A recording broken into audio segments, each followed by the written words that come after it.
Welcome to the stream, everyone. I'm Brian. If you're new here, man, we got a lot to cover on the stream.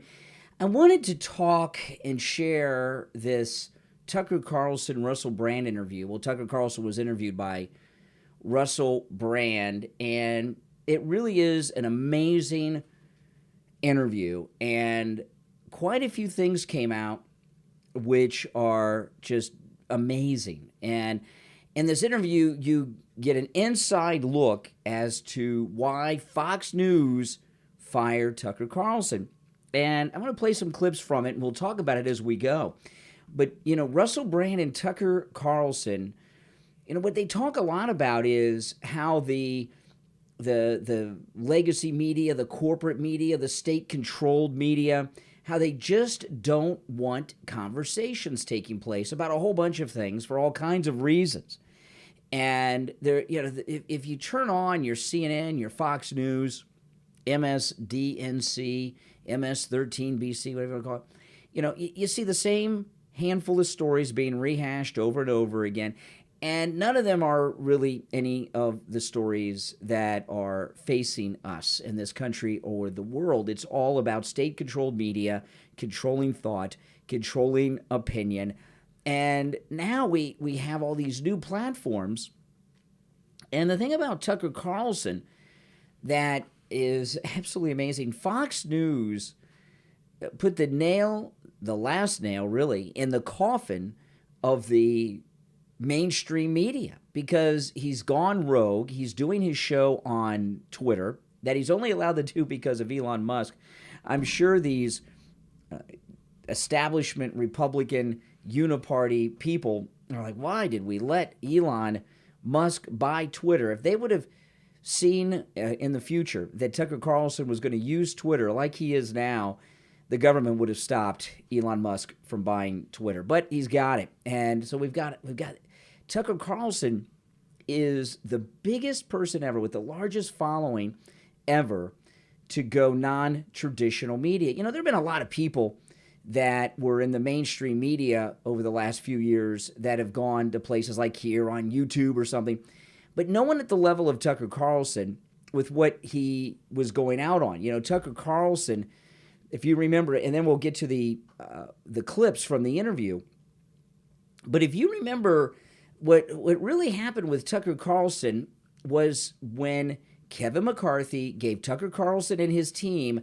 access to all of the January 6th coverage. And Tucker Carlson had announced on his Fox News show he was going to have an entire week of stories on his January 6th investigation after McCarthy had given him all the footage.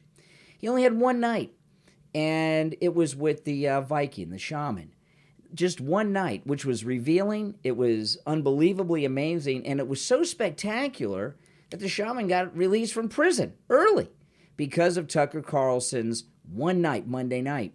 And he talked about January 6th the other 4 nights, but it was a rehash of night one, and Fox News prevented him from airing any of the other footage and any of the other stories that his team put together from that January 6th coverage. And you understand, when you're doing a story like that, you pace it. He's got 5 nights, right?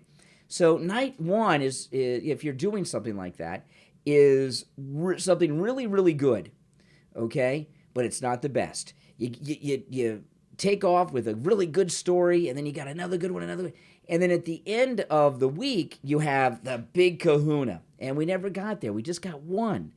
And that scared the daylight. So let me go out of the uniparty, the establishment, the deep state, and all these people. So let's go through this. This is the first clip. This is Tucker with Russell Brand, and this one's really interesting because he's talking about the greatest president ever, Donald Trump, in this one, and of course saying a lot of things that, well, you and I already know about President Trump. Now it doesn't want to play. Hold on, let me refresh the page, guys. Hold on. You know how it goes. It's the internet, people. Let's see here. Okay. I think... Okay, there we go. We got it. All right. Well, it is a live stream, so things happen. Okay, here we go. I think looking back on this 10 years from now, assuming we're still around, I think we're going to see Trump's emergence as, as the most significant thing to happen in American politics in 100 years because he reoriented the Republican Party against the wishes of Republican leaders.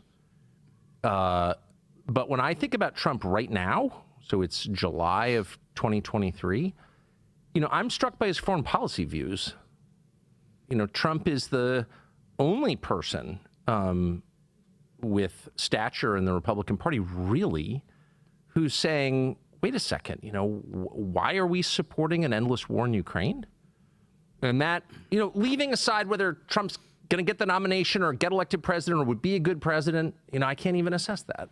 All I can say at this point is I'm so grateful that he has that position. He's right. And everyone in Washington's wrong. Everyone. And Trump is right on that question. And it's a big question. That war is reshaping the world. It's reshaping the economy of the world. It's reshaping populations. I was just in Romania last week, which is, of course, shares a border with Ukraine. The refugees in that region, the number of people killed in that war, Europe will never be the same because of this war. And it really matters. And Trump alone among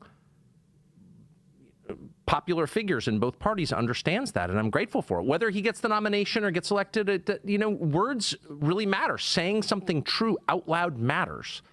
And he is saying true things about Ukraine, and God bless him. That's how I feel. Well, that's amazing. And Tucker Carlson is right. In fact, Tucker Carlson, when he was on Fox News, Tucker Carlson was very much against the war in Ukraine and U.S. support of it. And what do? They call him a red, right out of the McCarthy era, right? He's in with Russia. He's in with Putin.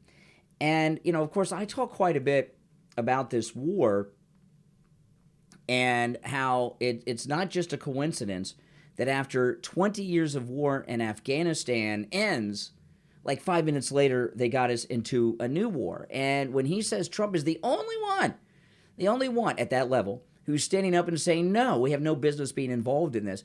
And Trump, he had some great speeches over the weekend. Did you watch them? They were spectacular. Iowa and Vegas. And he was talking yet again about ending the war in a day. And, hey, listen, everyone's against war, right? Well, you would think, but Zelensky, and this goes into what Tucker's talking about. Look at this. Zelensky is skeptical of Donald Trump's claim that if he were still president, he could bring Ukraine and Russia to a peace agreement and end the war between them in a single day. The Ukrainian president spoke with ABC's Martha Raddatz, big Hillary lover. Martha Raddatz was one of the ones on election night in 2016 when Hillary got lost. She was like having a breakdown live on TV. Martha Raddatz about the country's latest counteroffensive efforts against Russia's invasion. When the subject turned to the future of the U.S. military assistance to Ukraine, Raddatz noted Trump's often repeated claim that he could have the Ukraine-Russia conflict settled in 24 hours if elected president again. Zelensky said, it seems to me that the sole desire to bring the war to an end is beautiful, but, well, wait a minute. This guy is, Zelensky is just full of it, okay? This guy, Zelensky, is full of it. Ending the war is beautiful, but there's no but there. You want the war ended because you're a small country, you've been attacked by a larger country, and people are dying, not just military personnel on both sides, but civilians in your own country. There's no but. You're like, oh, man, he's got a way to end the war. Could you tell us because we need to end it? My people are dying. But that's not what Zelensky is saying.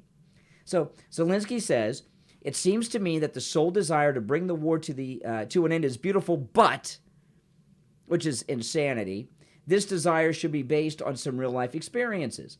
It looks as if Donald Trump had already these 24 hours once in his time. We were at war, not full-scale war, but we were at war, and I assume he had the time at his disposal, but he must have had some other priorities. Well, if you haven't noticed, Russia didn't invade Ukraine when Donald Trump was in office.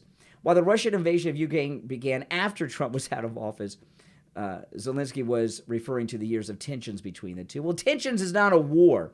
And you can tell with this right here, in my opinion, listening to what Zelensky has to say, does it sound to you like Zelensky wants to end the war? The very fact that he said but shows that this guy is unfit to be president of Ukraine. He does not want the war in Ukraine to end.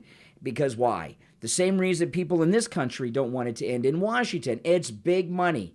It's big money. One day, we're going to find out that Zelensky and his family have, like Arafat-like bank accounts somewhere, Switzerland, the Caymans, somewhere. It's going to happen.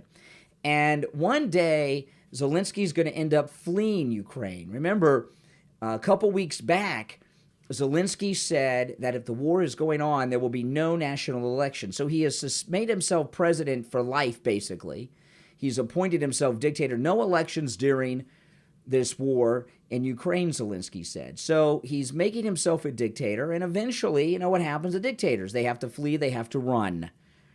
And there's going to get to a point where we find out these billions and billions of dollars that Zelensky has stashed in bank accounts. But Trump says he can end the war in a year. So that this is the kind of things that have gotten Tucker Carlson taken off Fox News. Now, this next clip, this is Tucker Carlson talking about January 6th. And this is information that he got from all those tapes that Kevin McCarthy gave him with his team doing their investigative reports that we never got to see on the Fox News channel. Listen to this. This is, and a lot of these things, I know when I play this, some people will say, because they're trolls, oh, we already know this. We already know this. Nothing new here. This is what all the fake MAGA undercover uniparty people will say in this chat room and in comments and in other chat rooms on other channels. There's a difference between suspecting something and having evidence. What we know about January 6th is different than what Tucker knows. What we have are suspicions. What he had was the evidence. He's talked to people. He's had the tapes, interviewed people, and he has factual information through investigative reporting with firsthand primary sources. So this is all new stuff. So listen to this. This is Tucker Carlson talking to Russell Brand about January 6th. You know it's infected when it hurts. You press it. You recoil. They immediately recoiled when you asked any questions about January 6th. And that was a tip-off to me. I mean, I had no thought in my head as I watched this happen on television and in the subsequent weeks that U.S. law enforcement or military agencies had anything to do with it. That never crossed my mind. I never thought it was a false flag or anything like that. I'm not a conspiracist by temperament. I never thought that. And then I interviewed the chief of the Capitol Police, Stephen Sund, in an interview that was never aired on Fox, by the way. I was fired before it could air. Same. I'm going to interview him again. But now this is very revealing. So obviously he interviewed this guy, and he was fired before it aired. So this had to do with his January 6th week coverage that we never got to see, and he says he's going to interview him again. So this answers one of the big questions we've been asking. Does Tucker Carlson have those tapes and those shows, or does Fox have them? And based on that response, it seems like Fox News consider them intellectual property and they have them. So he's going to have to recreate somehow everything he did that Fox wouldn't allow it to air. But anyway, let me rewind just a little bit because he breaks down some big stuff. Sund, in an interview that was never aired on Fox, by the way. I was fired before it could air.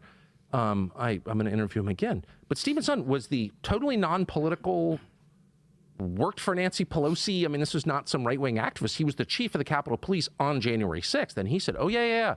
That crowd was filled with federal agents. What? Yes. Well, he would know, of course, because he was in charge of security at the site. Wow. So the more time has passed, now it's been 2.5 years, it becomes really obvious that core claims they made about January 6th were lies. And my view about events and about people is if you catch someone telling a lie about one thing, the first question you have is, what else are you lying about? If you say to your wife, where were you? I was at the grocery store. If you find out she was not at the grocery store, then it raises, okay, probably not just lying about being at the grocery store, were you? Like, what is this exactly? Why were you lying about that? And that's kind of the way I feel about January. Like, what is this? Wow. See, now these are, regardless of what your opinion is on all these things, this is well, it's a conversation that the Uniparty don't want people to have. But again, this is something that he uncovered through his investigative reporting, his investigative journalism, his investigative work he was doing on January 6th when he got all those tapes. And what Fox News of course, run by Paul Ryan and these uniparty snakes. What they didn't realize is that Tucker Carlson was going to be able to go out and talk when he left Fox.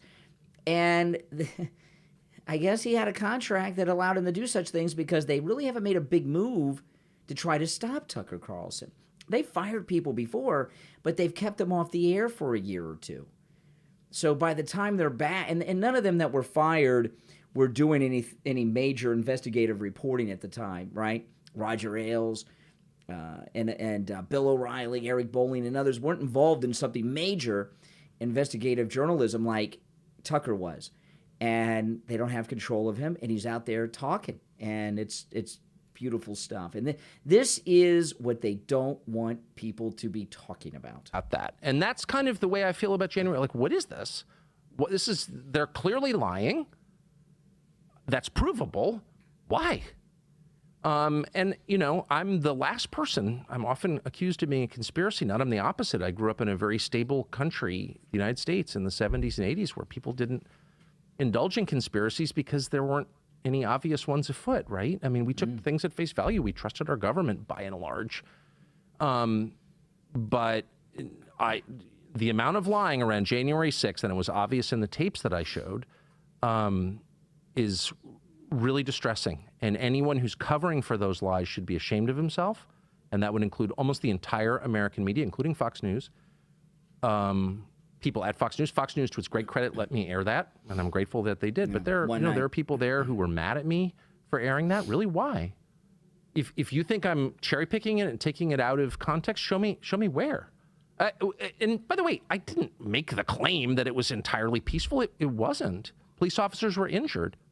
More police officers were injured at the riots in front of the White House the year before. But whatever. All injuries to police officers or anyone else are bad. I'm certainly not making excuses for it. But I'm asking obvious questions. You said this happened. For example, there was a guy called the QAnon shaman, Jacob Chansley. They put the guy in prison for years. There is surveillance tape that they hid until I aired it, showing the Capitol Police trying lots of doors, trying to get into the Senate chamber, the sacrosanct chamber that he wasn't allowed to be in, and then escorting him in. Okay, now this isn't, that's amazing. This was his first night of coverage that week, Tucker. And if you saw that footage, the one bit of footage we haven't seen, and if I remember correctly, Tucker said he couldn't find any video. See what I didn't I tell you someone was going to say this is old news? Yeah, they're going to say it's old news because they're either fake MAGA, they're a liberal, or they're with corporate media. This is different. What we have here is evidence, proof, backing suspicions that we've had. Now, I call him the Viking because of the hat, but the shaman, right? The shaman. He became the photographic face of January 6th. And after those cops walked him around, those Capitol Police looking for an open door in the Senate chamber, they found one and sent him in. And who was waiting? The pool photographer from the media was waiting in there to get that picture to make him the face of January 6th. Someone picked him outside, saw him, and they got him into the Capitol. Because it's very interesting. One day we'll get the full story of how the shaman got inside the Capitol building. He was escorted in probably by somebody so they could get that photograph. And that's why they were walking him around looking for an unlocked door. Wasn't allowed to be in. And then escorting him in. And he kind of wanders around like he's taking a hit of mescaline, just kind of, you know what I mean? And like he says a prayer. He thanks God for the Capitol Police. And then he wanders out. Now, there are a lot of conclusions you could draw from that, but you cannot call that guy an insurrectionist. That's a lie. And by the way, an insurrection is a very specific meaning, and I'm pedantic about words because they're the currency that I trade in. I mean, that's what I do. I use words for a living, so I care about their specific meanings. That was not an insurrection. It was not armed, and its purpose was not to overthrow the government. It was. Okay, so I mean, this is just amazing, and you know when you look at this Tucker Carlson Russell Brand interview. What we're seeing here is the beginning of a new era. You know, Andrew Breitbart was the first citizen journalist, and he started this whole movement that we have now with people like Russell Brand, people like Tucker Carlson with what he's doing now, people like me and others who have YouTube channels and things. the mainstream legacy state-controlled media have lost control of the narrative. They've always been able to define the narrative, and they can no longer define the narrative. I got another clip or two that I want to play. I'm just going to play one more clip of Tucker here, and this one's pretty good. He's talking about President Trump and Robert Kennedy Jr. Well, I would say a couple things. One, the United States has had precisely in 250 years almost one populist president, and that was Teddy Roosevelt, also the most popular president in American history, who was president from 1901. President was who he served as VP was shot to death until 1908. Most popular president the United States ever had, and he was a populist. The two biggest populist figures in the moment are Trump and Bobby Jr., and then we had a guy called Ross Perot run about 30 years ago who roughly had the same politics. All four of those figures had one thing in common. They were all from the world they criticized. So you think of populist, the English peasant revolt, which is one of the most interesting things ever to happen, where they stormed the Tower of London and they killed the Archbishop. I'm from there. That started in Essex. Yes. Wat Tyler. Yeah, Wat Tyler, exactly. We're not even sure if that was his real name. And Wat Tyler. And, but he was a legit peasant. Like, we don't even know when he was born. And that was not an effective rebellion. Of course, they did not free the serfs after that, as I recall. But the effective populists are the ones who critique from the inside and say, I grew up in this world. Teddy Roosevelt grew up rich, of course, in New York. Trump, Perot, Bobby Kennedy's family is one of the most famous families in the world in modern history. The Kennedys, and certainly the most famous family in Democratic politics. So these are people who know how the system works because they've benefited from the system. And so their critique is much more meaningful and much more effective, I would say, because they can bear witness to what they have seen.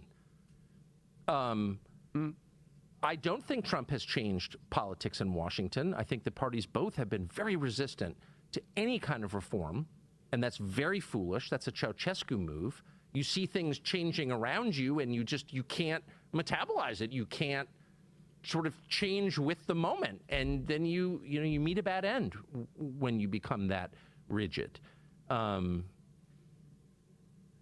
I think that Bobby Kennedy and Trump will both have a very tough time getting the nomination. I'm hoping that both of them will, of course, I guess. I'm hoping that their message will be heard. I don't know. I don't even know what I hope for in the process itself, but I want them to be heard. And they can now be heard because there are channels of information that people can tune into and listen. I mean, I would amend one thing you said when you said that, these huge multinationals control our politics. Well, they also control our media. Yeah. They do. I mean, pharma, as you well know and often say on your show, is the biggest advertiser on American television. Probably true in the UK as well. And so, there's no incentive whatsoever to question their products.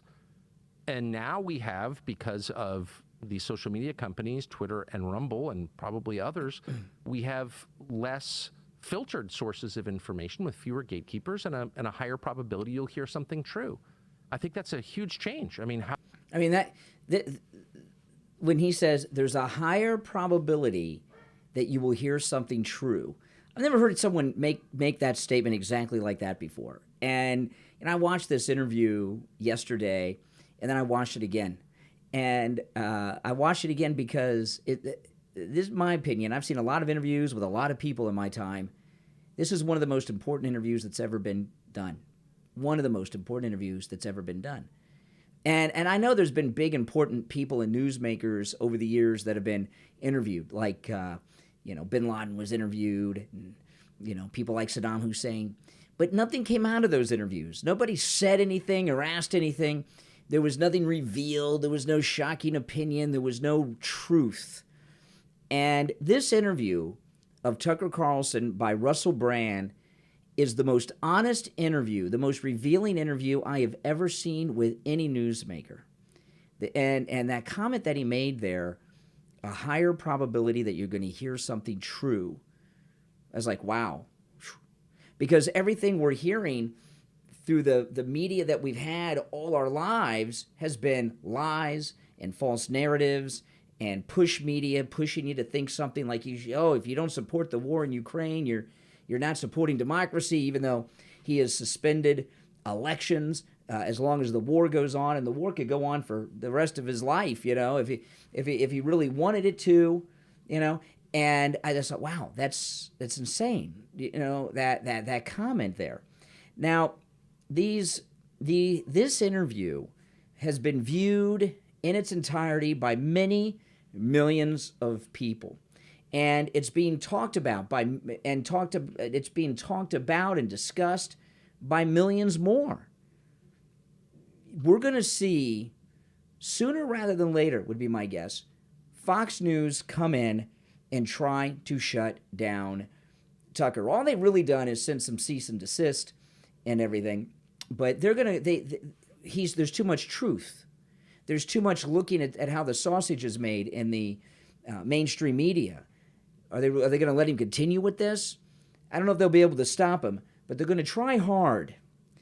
And we've got a Republican presidential debate coming up, and there's been a headline on Drudge all week long, and the days of the relevancy of Drudge ended many years ago, but it is starting to come back, the Drudge Report. And I remember when I used to go to the Drudge Report 3, 4, 5, 10 times a day, and I stopped going there years ago.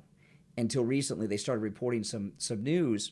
But the Uniparty, because of Tucker, because of our great President Trump, are about to make a move. And what that is, I'm not sure yet. But this has been on Drudge for the entire weekend. DeSantis dud, no MAGA magic, hopes for a reset, 189 days until the first votes. And next month in August is the first Republican debate. So he is just totally tanked. And he had a really bad exchange today with Maria Bartiromo over on Fox Business. I think I might have that. Let me see here. Let me pull this up. Let me see. You've done. Yeah. Let me play some of this. And he is not doing well. This is Maria Bartiromo on Fox today. You've done a great job pushing back against woke. We know that. But I'm wondering what's going on with your campaign. There was a lot of optimism about you running for president earlier in the year. Now, don't look at her. Look at Ron DeSantis's face and the expressions that you're going to see on his face when she brings some things up. Of optimism about you running for president earlier in the year. But here's this weekend's headline from the Politico playbook. Failure to launch. Florida Governor Ron DeSantis' campaign to topple Donald Trump has stalled. We are way behind, says a top DeSantis PAC official, sounding the alarm. What happened? This is almost like the Kamala cackle, this nervous, ridiculous laugh.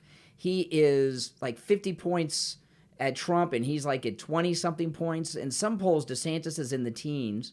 I haven't seen a poll of likely Republican voters here in Florida in 6 weeks, and he was about 30 points behind in the last poll, and his campaign is all but over. Go back, look at his face again. Just watch him. Unfortunately, they cut away to show this Politico headline, but you get to see a little bit. Well, just keep your eyes on DeSantis. Ron DeSantis' campaign to topple Donald Trump has stalled. We are way behind, says a top DeSantis PAC official, giggle. sounding the alarm. What happened? Maria, these are narratives. The media does not want me to be the nominee. I think that's very, very clear. Okay, these are narratives, but they're true narratives as opposed to false narratives that we've been hearing. And I was talking about this on my stream on Friday. He did an interview with Will Cain on Fox last week, and Will Cain was pointing out to DeSantis his poll numbers, and he's like, well, have you seen my fundraising lately? And DeSantis there's a bunch of stories on Friday. DeSantis had a record fundraising haul on Friday into his campaign. And what he didn't tell Will Cain, and what Will Cain didn't know, and the media didn't care to point this out, is he had raised a lot of money that he had left over in his gubernatorial campaign. And that's when he was still MAGA, before we knew what he was all about, before the Trump betrayal. And he transferred money from his gubernatorial campaign to his presidential election campaign, and is putting out a false narrative as if there's all this support for him, and that's why he had this big record haul. It's really an accounting misrepresentation of what he did, and it's pretty disgusting because those people that donated to his gubernatorial campaign, they donated because he was with Trump. That was before he betrayed Trump. They're owed refunds. So let's see what DeSanctimonious has to say. Because they know I'll beat Biden, but even more importantly, they know I will actually deliver on. Okay, so they know he'll beat Biden, and the media are against him. The media are not against him. In fact, the media are for DeSantis because he's their hope to get rid of Trump. But how's he going to beat Biden if he can't beat Trump in his own state here in Florida? And, you know, what the reason I bring this up, though, is there's been a big move over the past 4 or 5 days of the media for the first time reporting the truth about DeSantis. And you see that here on Drudge, DeSantis dud, no MAGA magic. You know, Cortez from his own pack came out and trashed him the other day. They're making a move to drop DeSantis, and they're just not going to go away. You know, these snakes are always scheming, so they're going to have some other scheme to use to get to try to get at President Trump. They're not just going to give up. Okay, it doesn't work that way. But DeSantis is beyond a dud. I mean, they're in a panic over Ron DeSantis. And by the way, this cocaine at the White House story, I know there's very few developments on this story over the weekend. Maybe one of the most scandalous, if not the most scandalous thing to ever happen. Look at what they've done here at Fox News, okay? And this is why the Fox News boycott. Look at this. Jackie Kennedy learned marijuana was growing on Cape Cod property and fought to keep it quiet. Now, this was after she was First Lady, but all of a sudden, they've got Jackie Kennedy connected to illegal drugs. What a coincidence, huh? Give me a break. Oh, well, Jackie Kennedy. They're making it sound like it's normal for first families to be involved in illegal drugs. Good luck with that, because that story, I'm not going to let that story go, and I hope I'm not the only one. I'm going to continue to follow that story. Now, I want to tell you guys about the mighty MAGA lion, which is absolutely phenomenal. Got his MAGA hat on and 45 on the side, which is available at mightymagalion.com. If you're watching live, the link to mightymagalion.com is pinned at the top of the chat. And if you're not watching live, there's a link in the description of the video to mightymagalion.com. And this is available exclusively through us. My wife, Kathy, and I have teamed up with Dee, who's in the live chat right now. She's one of our moderators. This Mighty MAGA line is exclusively available through us. This is our creation, and it's a great way to support all my content, too. So go to mightymagalion.com and order yours. And it's pretty cool, huh? I think it's pretty cool. This is the first one off the assembly line. This one's mine, but you guys can have yours, too. Just order it, mightymagalion.com. It makes a great gift, and I know a lot of you already bought them, so keep buying them. A lot of people are buying like 2 or 3 or 4, so keep buying them, mightymagalion.com. And it does look like Trump, huh? Got the same hair color. Pretty super cool. But let me tell you, okay, we're doing very good right now, right? The cocaine at the White House story is devastating. I saw Biden at the beach. Did you guys see Biden at the beach over the weekend walking away?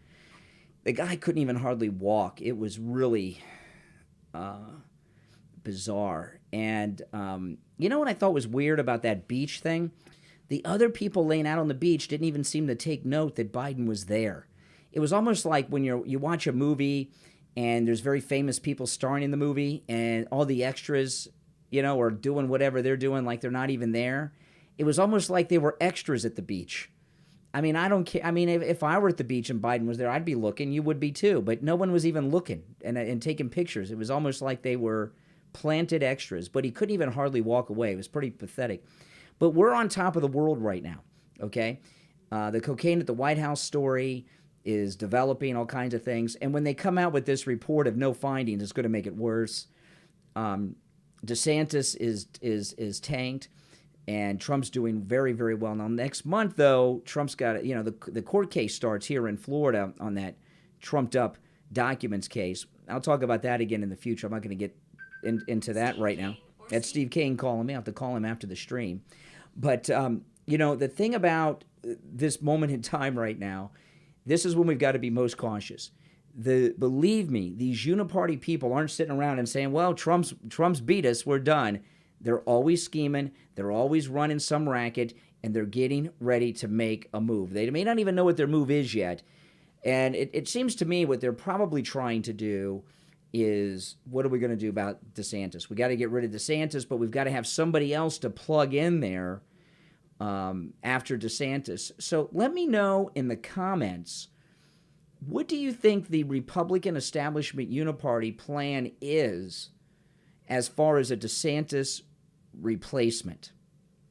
They got to have someone there to replace him. It's got to be the people that are in the race other than DeSantis. They're more unpopular than he is. So I would think that they're going to plug somebody new in that is not already in the running. And you know what? They don't have a lot of time because next month it all begins, man, the first debate. So they got to have somebody to plug in. Who do you think they will plug in? And, there have been so many Trump traitors from the inner circle. Who knows? But let me know in the comments who you think they may replace DeSantis with, okay? But when we're doing well and on top of the world like we are right now, that's the time when you want to be the most cautious. Now, if you're new to my channel, make sure you subscribe, guys. You're going to love this channel. This is where MAGA comes to talk. This is the most pro-Trump place on YouTube, and I take live calls like this one. Hey there, you're on the air. What's your name? Where are you calling from? Yeah, this is Dave, New Market, Virginia. Hey, Dave, what's up? Hey, I think Ted Cruz, they might pick on him to run. It's funny that you say that. By the way, if you'd like to call in on the stream, anytime I'm live streaming, the number's toll free, 1-888-465-2631, 888-465-2631. But anyway, it's funny you say Ted Cruz because over the weekend, Ted Cruz started saying the cocaine wasn't Hunter's or Joe's. So that, you know what I mean? So he's getting himself in the mix with the cocaine story on the wrong side of the story. So that's not far-fetched. But, Ted Cruz doing that, though, anyone who opposes Trump is done. Yeah, I know. Yeah, and he does back Trump. So, yeah, that might be a little far-fetched. But, if they bring up impeachment on Biden and it goes to the Senate, how in the heck can those senators, if it's on TV, lie and say, no, he ain't doing this and he ain't doing that? I mean, that's absolute. Everybody is watching TV seeing it. Well, with Kevin McCarthy, it doesn't look like he's going to impeach Biden. In fact, he's even talked about it. He's even talked about against impeaching Biden. Yeah. I know, it's crazy. I know. I don't know what's going to happen, Brian. Yeah. Well, I know what's going to happen. Well, I'll see you on your morning show. Well, thank you. Appreciate it. Yeah, I know what's going to happen. Trump's going to kick all their asses. That's what's going to happen, guys. But it's going to be a rough election.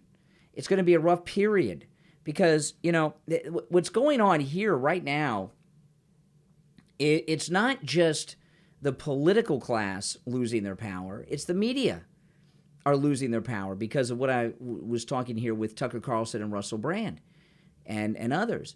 The media is losing their power. The Washington insiders are losing their power. And power is not something that dictators give up that easily. So to think that they're just going to walk away from everything that they have and all of their power is, it's us kidding ourselves because they're, without question, going to make a big and bold move. Now, listen, I stream pretty much every day, and I stream weekday mornings, and I'm from 6 until 9 a.m. Eastern Time, Monday through Friday. And I also stream on the weekends, and I upload my podcast to this channel as well that I co-host with my wife, the Brian Craig Show podcast, during the week evenings, and that has a live chat in it as well. So if you're new here, subscribe. You're going to love this channel. And everyone, click the notification bell. We're in a period of such important news, and what's more important than anything right now for all of us to do is Stick Together, MAGA United. By the way, this shirt is available in my store, which I have this shirt in at the bottom of the video. 45 Trump 45, 47, pretty good. Click it. For men and women, different colors. You can get different colors. We got to be MAGA United here, and we got to be strong.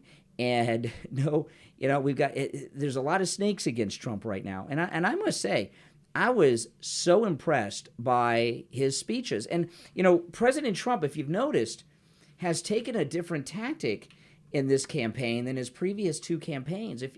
Now there's been a rally here or there, but most of what he's doing is talking to small crowds. Have you noticed that? And talking to these small crowds is a very big change in tactic. By the way, William Livingston, $5 super chat. Thank you. Donut Fit, $5 super chat.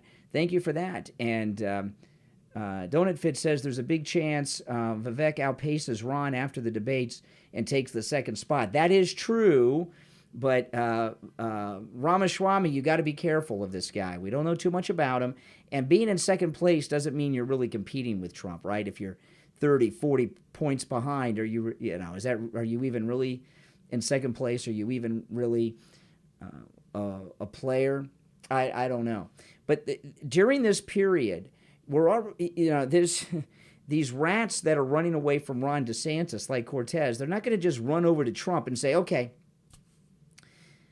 we thought it was going to be DeSantis, but he didn't do well, so we're going on the Trump train now. That's not going to happen. And this court case next month, that's when the media are really going to go hard against Trump. They're going to blow everything out of proportion. Now, our hope is that the Trump-appointed MAGA judge tosses the case on day one. That would be a beautiful thing, and I'd be very happy.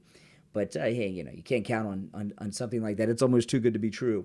But we do have to be MAGA united and stand by our president. Now, his campaign that I was talking about, what President Trump is doing in the primaries is absolutely amazing. He could go to Vegas, he could go to Iowa and have rallies, and they'd be filled with 100,000 people, 60,000 people, however big the venue is. But the reason he's going to these small venues, and a lot of them are groups, like different conservative groups. I think the one in Vegas was that a church he was at? Because I saw a pastor come up and say, I'm the senior pastor here, so I'm assuming it was a church. I could be wrong. But he's meeting with primary voters actually face-to-face, shaking as many hands as he can, like at Dairy Queen and everything else. I like how the media are saying he didn't know what a blizzard was. He's out of touch with the people. Are you kidding me? Would he be more in touch if he had cocaine lying around his White House like Biden does? Give me a break. But that is a very different campaign tactic, and I like it. And one of the reasons he does that is you meet people. These primary states are very important. Momentum in these primary states is very important. When he's in these small venues, shaking hands, getting close to people and everything else, that gets them more and more invested in him, And that's a complete different tactic. I don't know if that was his idea or my guess would be that's Dick Morris. Dick Morris is a senior advisor to President Trump. And Dick Morris ran Bill Clinton's re-election campaign successfully. He got Bill Clinton reelected through a very different campaign strategy. It was called triangulation. And liberalism and Clintonism was out of fashion when Bill Clinton ran for reelection. And what Dick Morris, as the campaign manager, did was get Bill Clinton to adopt all of the conservative viewpoints that Newt Gingrich and the Contract for America Republicans had, like welfare reform, and there were some others, but it's been a long time. I don't remember too many of them offhand. And it was very successful. So he is Dick Morris is a brilliant campaign manager and campaign advisor. And my guess would be that it was his idea for President Trump to do these small venues and not do as many rallies. And I think that's something we'll probably see all the way through the convention, at least, and maybe even after. But I must say, these speeches that Trump gave on Friday and Saturday, neither of them was covered by Newsmax, at least not live. And I switched over there Friday, and I switched over there Saturday, and I didn't see either of them on Newsmax. Did you guys? No, I didn't. And That's not good. And I'm not going to say that they've been compromised just yet over there, but it's getting kind of close where I am getting very nervous about Newsmax, because Newsmax is, someone that I was trusting over there right after we left Fox News. But if they're going to pull that business, it's kind of hard to trust them, isn't it? Now, I want to tell you guys, if you'd like to support all my content, go to mypillow.com and buy something with my promo code Kane at checkout, K-A-N-E. Now, when you use my promo code Kane at checkout, K-A-N-E, you can take advantage of all the specials at mypillow.com, not just the ones I highlight. But this is an incredible deal. The MyPillow 3-inch mattress topper 2.0, it's a major upgrade on the original 3-inch mattress topper, and that it also has the cooling technology. And the 3-inch MyPillow mattress topper 2.0 with cooling technology is 40% off. That's a pretty good deal, and free shipping with my promo code Kane at checkout, K-A-N-E. But there's a lot of great specials here, as I said, and you can take advantage of all of the specials right here, no matter what it says, with my promo code Kane, including the save over 80% off. And they have all kinds of things, slippers, sheets, the different pillows. There's just a lot of great specials here with my promo code Kane. And when you, of course, use my promo code Kane at checkout, K-A-N-E, you're supporting my stream here on YouTube, my podcast, the radio show, and everything else. So go and load up. I'm in a MyPillow household. I have everything, the pet beds. And in fact, my wife and I were going to buy another MyPillow mattress topper 2.0 for our daughter. She just got a new couch with a sleeper sofa in it. And you know those mattresses and the sleeper sofas, they suck. So we're getting to the MyPillow mattress topper 2.0 for the mattress in her sofa. So when I'm sleeping over, when I go to visit her or her grandparents, they've got something comfortable to sleep on. It's going to turn that sleeper sofa into a big MyPillow. So go to mypillow.com, use my promo code Kane at checkout, K-A-N-E, and buy something, okay, and support all my content. All right, guys, listen, I'm going to run, but I'll see you tomorrow morning at 6 a.m. And again, if you're new to my channel, make sure you subscribe. You'll love this channel, I promise you. My name is Brian Craig. This is where MAGA